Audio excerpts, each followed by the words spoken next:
그럼 여기가 옛날에 사장님이 숙식하셨다는 그곳인가요? 네, 맞습니다. 여기 영천교가, 그 유명한 영천교가 있고, 식겁이라는 돼지고기 프랜차이즈를 운영을 하고 있고요. 고춧가루 참기름 방앗간을 운영을 하고 있습니다. 나이는 혹시 어떻게 되시나요? 43살입니다. 프랜차이즈는 106호점까지 내셨다고 들었어요. 예, 계약한 것까지 다 하면 네. 106호점입니다. 출연 신청 계기는 어떻게 되시나요?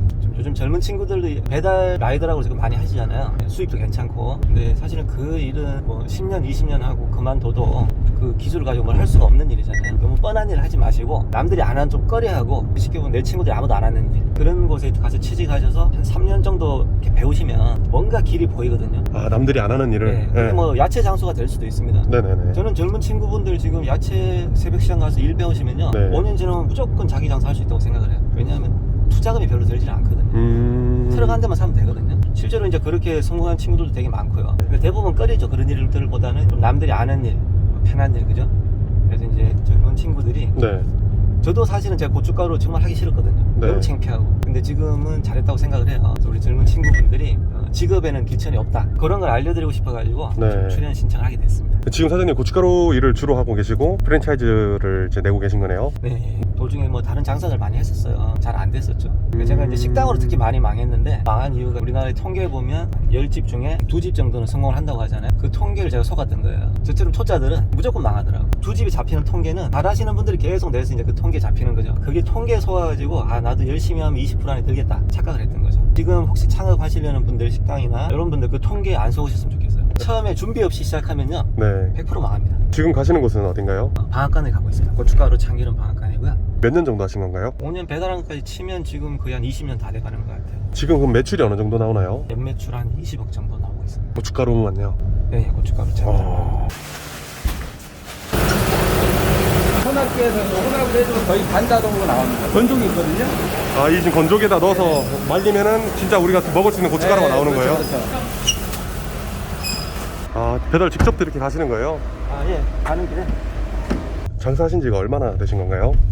17살 때 붕어빵 장사부터 시작해서 도장도 파고 인쇄소도 하고, 안 해본 장사는 없는 것 같아요. 이제 아버지가 보증을 잘못 쓰시는 바람에 아이고. 거의 진짜 TV에서 보던 그 빨간 딱지가 그거 못 사는 집에도 붙더라고요. 어머니께서 좀 특명을 주시더라고요. 뭐라고요? 너는 장사를 해야 된다. 돈 벌어야 된다? 네, 계속 망하는 거예요. 아. 서울 와서 계속 한 10대 번은 말아먹었죠. 뭐 아이고. 해물 장사부터 시작해서 가락동에서 씨앗 장사도 했었고, 거기서 진짜 쫄딱 망한 것 같아요. 재기가 힘들 정도로. 거기서 망하고 나서 직원 집에서 얹혀 살다가도 쫓겨나기도 하고, 그래서 뭐 시골 가려고 했는데 차마 창피해서 못 내려가겠더라고요. 그래서 어쩔 수 없이 이제 고춧가루 여기서 숙식 제공을 해주길 여기 취직을 하게 된 거예요. 그 전에 그럼 어디서 주무셨던 거예요? 그전에는 좀 창피하지만 서울역 서서문 공원이라고 있어요. 지금은 정비가 잘 돼 있는데, 염천교요? 예, 염천교 옆에 그 유명하죠. 거기서 주로 많이 잤었습니다.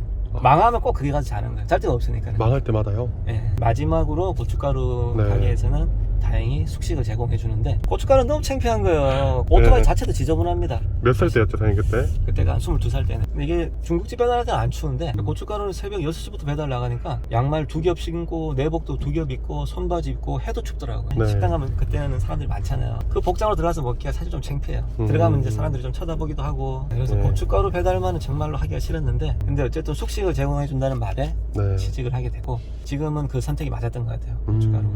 예. 옛날에는 집에서 놀아보는 게 소원이었어요. 아침에 정말 눈 뜨면 지옥이었거든요. 네. 새벽에 너무 추운데 오토바이 타기가 싫은 거예요. 지금은 이제 그래서 제가 한 1년 정도는 놀아봤어요. 돈 벌었을 때? 어느 정도 벌었을 때. 네. 그때 우울증이 너무 심하게 오더라고요. 사람 만나서 대화하고 또 이렇게 네. 오픈하고 너무 좋아요. 재밌잖아요. 요즘은 또 장사가 잘 되는 거 보면 좋고.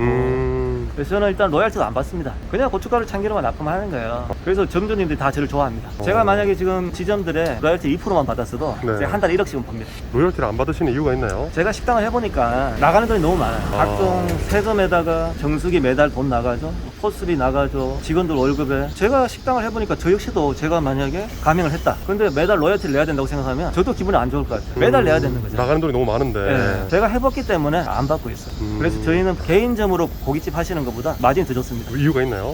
고기를 공동 구매를 하거든요. 아, 그 받아 쓰는 그 고기를요? 네, 맞습니다. 고깃집 프랜차이즈라고 하면 고기를 납품을 하잖아요. 제일 돈이 되는. 그렇죠. 네, 저는 제가 1호점을 했을 때 고기가 좋았다가 안 좋았다가 들쭉날쭉한 거예요. 네. 전화를 해도 신경 써준다고 말만 할 뿐이지 네. 좋은 걸 주질 않았어요. 제가 이제 20개가 넘어가니까 그때는 이제 따로 스티커를 붙여가지고 좋은 고기를 빼주더라고요. 40개가 넘어가니까 한 20에서 한 30% 가격이 DC가 됐어요. 그러면서 다른 데 쓰지 말고 우리하고만 거래해주세요. 가불이 바뀌게 되더라고요. 많이 쓰니까. 네, 그러니까 우리 점주님들도 네. 같이 공동구매 시스템을 이뤄놓은 거예요. 아, 점주님들도 어차피 같이 사면은 더 싸니까. 그렇죠. 저도 식당 하면서 고기를 네. 받는 가격하고 똑같아요. 저희 매장은 100개가 넘지만 저는 간판에 뭐 체인점 문의라든지 가맹점 문의 이런 문구도 박지를 않아요. 간판이 다 다릅니다.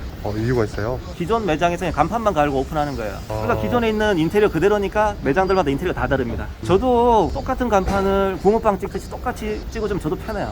그 사장님은 뭐 간판 갈고 이런 인테리어 비용을 아예 따로 일절 받지 않았던 거네요? 맞지 않습니다. 아. 인테리어는 자율적으로 하시면 되고 그냥 기존에 있는 거 바꿔서 하시면 되는 거예요. 아. 제가 고춧가루 참기름 공장을 운영하고 있기 때문에 네. 이 방식이 가능한 것 같아요. 아, 어느 정도의 손익분기점을 넘겼으니까. 오픈하면 저한테는 감사한 거래처가 하나 생기는 거예요. 아. 그럼 점주님 입장에서 어차피 써야 될 고춧가루 참기름 본사에서 더 싸게 준다는데 안 쓰실 이유가 없는 거죠. 그래서 빠른 시간 내에 이렇게 106호점까지 차릴 수 있었네요. 아, 예, 맞습니다. 지금 몇 년 정도 되신 거예요? 프랜차이즈 하신 지는?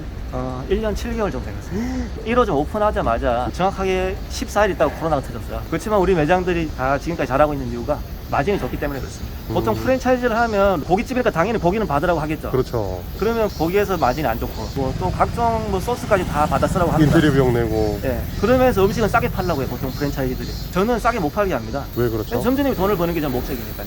점주님이 오래 하셔야 제가 고춧가루 제 거 써주실 거잖아요. 사장님 그러면은 그만큼 가게도 많이 망해보고 고생을 해보셨기 때문에 점주님들의 마음을 이해할 수 있어서 이렇게 할 수 있었던 그럼요. 거네요. 식당 해보신 분들은 아실 거예요. 나가는 돈이 엄청납니다. 세금도 많고 이래저래 빼가는 돈이 너무 많아요. 그러면 말을 되면 스트레스 받는 거예요. 안녕하세요. 지금 여기는 오픈한 지 얼마나 된 매장이에요? 2주 정도 된 것 같아요. 사모님 아직 안 나오셨나요? 우리 사모님 아직 안 나오셨네요. 점주님 안 나오신 거예요? 네, 예. 수고하십시오. 감사합니다. 수고하십시오. 네, 예. 아, 지금 점심 장사 하러 가시는 거예요? 직영점? 네. 한 군데만 더 배달 갔다 가요. 자, 근데 이제 10시밖에 안 됐는데 네. 지금 고깃집이 왜 이렇게 일찍 문을 여는 건가요?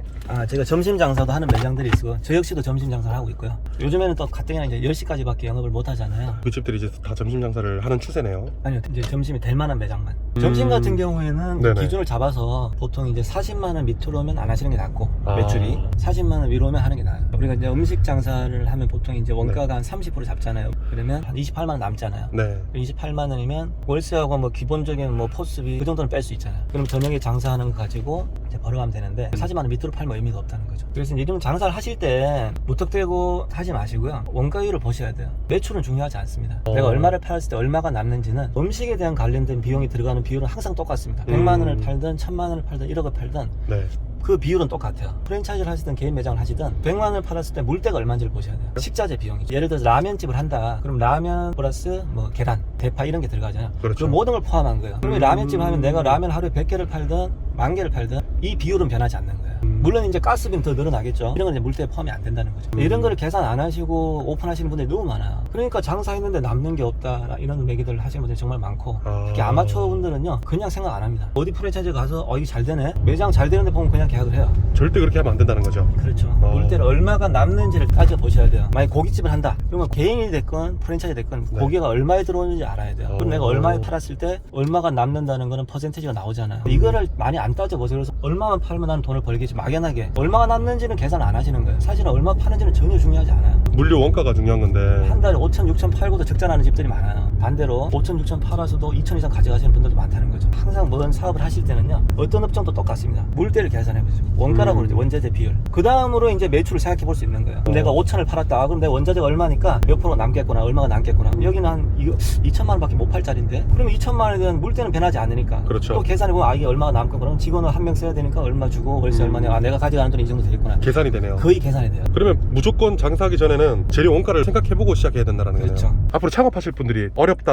해도 또 많이 있으실 거잖아요. 정말 중요하게 봐야 될 점들 얘기해 주실 수 있나요? 첫 번째는 상권입니다. 가게를 보실 때 무조건 사람이 많다, 사람이 작다 이런 거는 보실 필요가 없어요. 내가 하려는 업종이 이 동네에 몇 개가 있고 그 중에 몇 개가 잘 되는지를 일단 봐야 돼요. 식당이 엄청나게 많아요. 그게 나쁜 상권은 아니에요. 근데 그 중에 반 이상이 잘 되면 좋은 상권입니다. 반대로 동네 상권인데 네네. 식당이 몇 개 없어요. 내 경쟁 상대가 하나밖에 없지만 그 집이 안 돼요. 경쟁 상대는 없지만 여기는 나쁜 상권이에요. 반대로 동네 상권인데 내 경쟁 상대가 한두 집인데 엄청 잘 돼요. 자, 이런 데 들어가면 잘 됩니다. 기준을 잡으실 때 막상 가서 막 동네를 돌아보지 마세요. 나하고 상관없는 업종을 보실 필요 없어요. 내가 안경 렌즈집을 할 거다. 근데 가서 식당에 사람 많으면 뭐 하나요?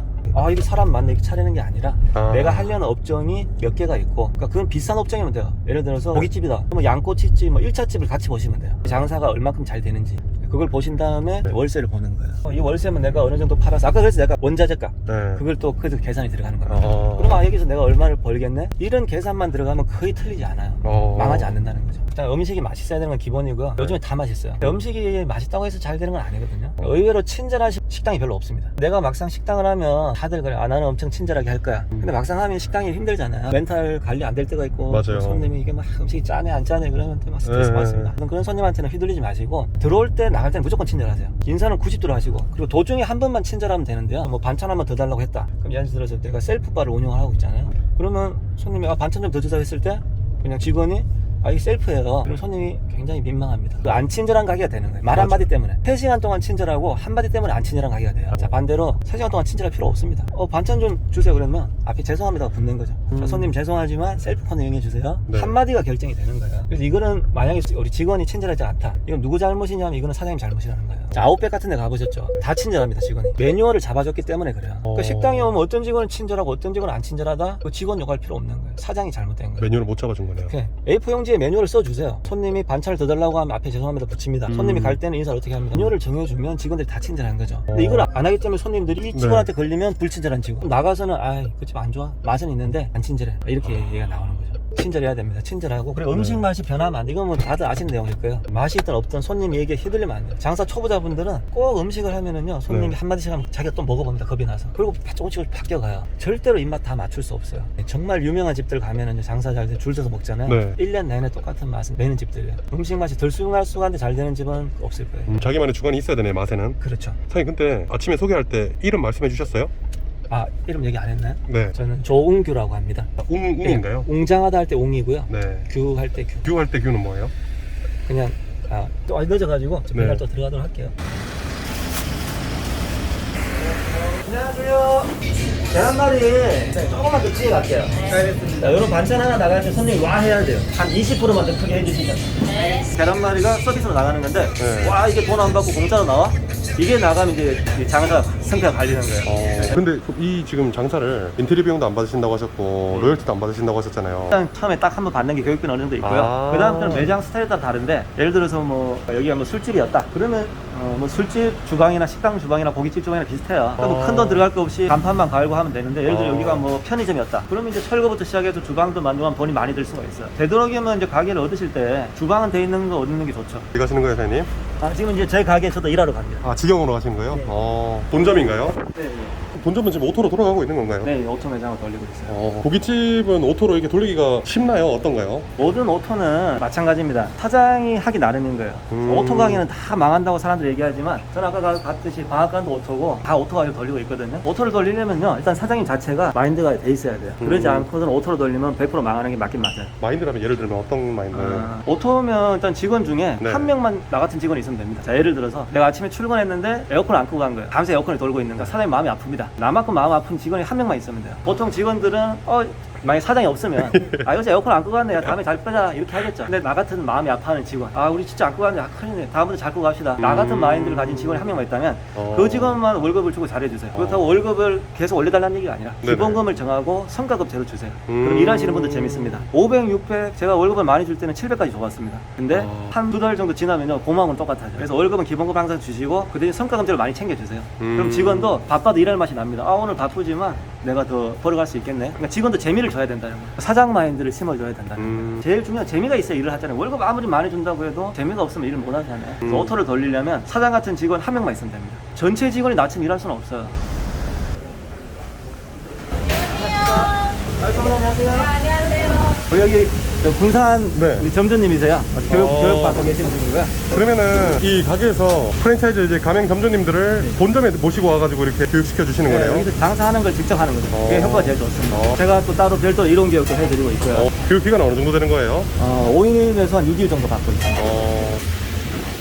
점주님 동생 아, 점주님이세요? 하고 계신가요? 점주님 나오셔도 괜찮나요? 아, 예. 보통 체인점 알아볼 때 예. 좀 어떤 걸 좀 주로 알아보시고 이렇게 결정하시나요? 맛이 일단 중요하겠죠. 음식점이니까. 그러고 얼마가 남는지가 중요하겠죠. 마진율도 중요하고 이래서 따져보니까 그건 이제 대표님한테 직접 물어보신 거예요? 물어보기도 하고 이제 다른 가맹 점주분들도 이제 물어보고 여러 군데 다녀봤어요. 아. 4-5군데 이제 다녀보고 될 것 같다. 이제 확신을 갖고 시작을 한 거죠. 다른 데도 한번 먹어보고 거기도 물어보고 여러 군데 다 비교해 보셨겠네요. 그렇죠. 어. 비슷한 류에도 여러 군데를 다녔던 거죠. 이제 프랜차이즈나 가맹으로 이제 창업하시려는 분들은 예. 이런 식으로 좀 알아보면 되겠네요. 그렇죠. 솔직히 본사보다는 제가 봤을 때 가맹 점주분들 얘기를 많이 들어보고 선택을 하시는 게 맞다고 생각합니다. 가게 다 다르잖아요. 뭐 네. 예를 들어 임대료도 다르고 이러기 맞아요. 때문에 이제 대략적인 것만 점주분들한테 물어보고 이제 제가 판단을 하는 거죠. 저희 가게 접목을 시켜봐서 대략 여기는 이랬으니까 저희는 이 정도는 나오겠다 계산을 하는 거죠. 이제. 지금 사장님들 두 분이서 교육받고 계시잖아요. 직접 일을 해보시는 건가요? 처음에 3일 정도 교육을 받고요. 네. 그다음에 이제 실질적으로 한번 일해보기도 하고. 아, 이렇게 손님한테 응대도 하고. 아, 예, 맞습니다. 어. 사실 이 식당에는 음식만 배우는 게 아니라 홀 응대라든지 배울 게 정말 많아요. 그래서 전화 한번 부탁드립니다. 그럼 여기가 옛날에 사장님이 숙식하셨다는 그곳인가요? 네, 맞습니다. 여기 영천교가 그 유명한 영천교가 있고 네. 사장님이 옛날에 무에서 유를 창조했다고 할 정도로 성공하셨잖아요. 그러면 지금 이 시청하시는 분들도 저 창업을 하고 싶다던가 한번 망해보셨다던가 네. 그래서 다시 한번 일어서고 싶으신 분들이 있으실 수도 있다고 생각해요. 사장님도 많이 망해보셨잖아요. 그런 분들은 어떤 마음가짐을 가지고 어떻게 좀 하면 좋을지 간단하게 얘기해 주실 수 있나요? 이제 마지막 기회라고 생각하시고 시작하실 때 어떤 빚이라도 내야 돼요. 보통 이제 자기 자금이 1억 있으신 분들이 5천만 원 내서 창업을 하려고 해요. 그렇게 해서 망하니까 남은 5천만 원 가지고는 더 선택지가 없어지는 거예요. 어떻게 빌리든 해서 마지막으로 승부를 해야 되고요. 창업 과정에 있어서는 반드시 경험이 있어야 된다는 거예요. 한번 취직해 보시는 게 좋아요. 내가 예를 들어서 뭐 커피숍을 하고 싶다. 무턱대고 하지 마시고요. 취직해보면 한 2-3달만 일해보셔도 아, 이게 어떻게 들어와서 커피가 얼마에서 어떤 루트로 들어오고 답이 나오잖아요. 그러면은 마지막으로 휴먼스토리 시청자분들한테 한 말씀 해주신다면. 제 영상이 좀 도움이 돼서 창업하신다든지 아니면 일자리를 구하시더라도 아까 제가 말씀드렸다시피 내가 2-3년만 하면 이 가게의 모든 걸 돌아가는 걸 알 수 있는 정도의 매장.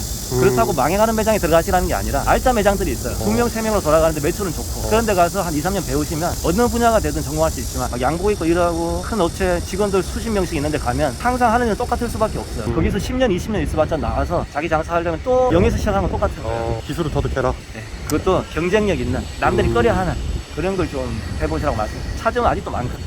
휴먼스토리 화이팅!